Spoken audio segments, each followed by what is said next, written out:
नमस्कार, देशोन्नती संपादकीयमध्ये मी ऐश्वर्या शिंदे आपलं स्वागत करते। अहिल्यानगर येथे आयोजित महाराष्ट्र केसरी कुस्ती स्पर्धा यावेळी वेगळ्या आणि नकोशा कारणासाठीच अधिक गाजली। कुस्तीच्या आखाड्यातील लढतीला दंगल म्हटले जाते, परंतु या स्पर्धेत ही दंगल आखाड्यापेक्षा आखाड्याच्या बाहेरच अधिक रंगली। रविवारी या स्पर्धेच्या उपांत्य आणि अंतिम लढती आयोजित करण्यात आल्या होत्या।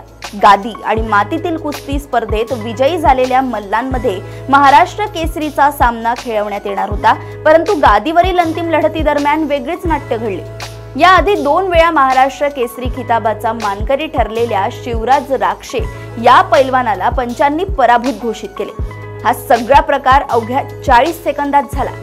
पुण्याचा पैलवान पृथ्वीराज मोहोळ सोबत शिवराजची लढत सुरू झाली आणि अवघ्या 40 सेकंदात मोहोळने शिवराजला खाली पाडले।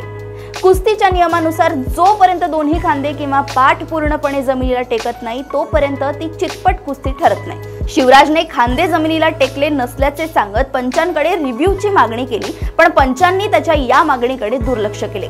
शिवराजसह त्याचे प्रशिक्षक आणि त्याच्या समर्थकांनीही त्याचे खांदे खाली टेकले नव्हते, त्यामुळे रिव्ह्यू पासून निर्णय घ्यावा अशी मागणी केली।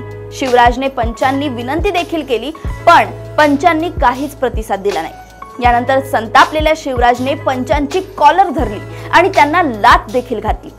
अजितदादा पवार, राधाकृष्ण विखे पाटील, क्रीडा मंत्री दत्तात्रय भरणे आदींच्या उपस्थितीत हे सगळे नाटक घडले। अंतिम सामन्यातही पृथ्वीराज मोहोळ आणि महेंद्र गायकवाड बरोबरीच्या स्थितीत असताना महेंद्र गायकवाडने पंचांच्या निर्णयाचा निषेध म्हणून मैदान सोडले आणि कुस्ती पूर्ण न होताच पृथ्वीराज मोहोळ विजयी झाला।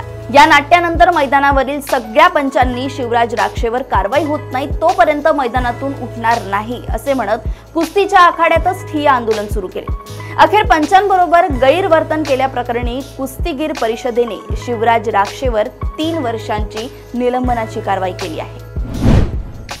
अशाच घडामोडी व अपडेट सोबत पुन्हा भेटूया देशोन्नती संपादकीयमध्ये। बघत रहा देशोन्नती। नमस्कार। ठळक घडामोडींसाठी देशोन्नती न्यूज चॅनलला सबस्क्राइब करा आणि बेल आयकॉन प्रेस करा।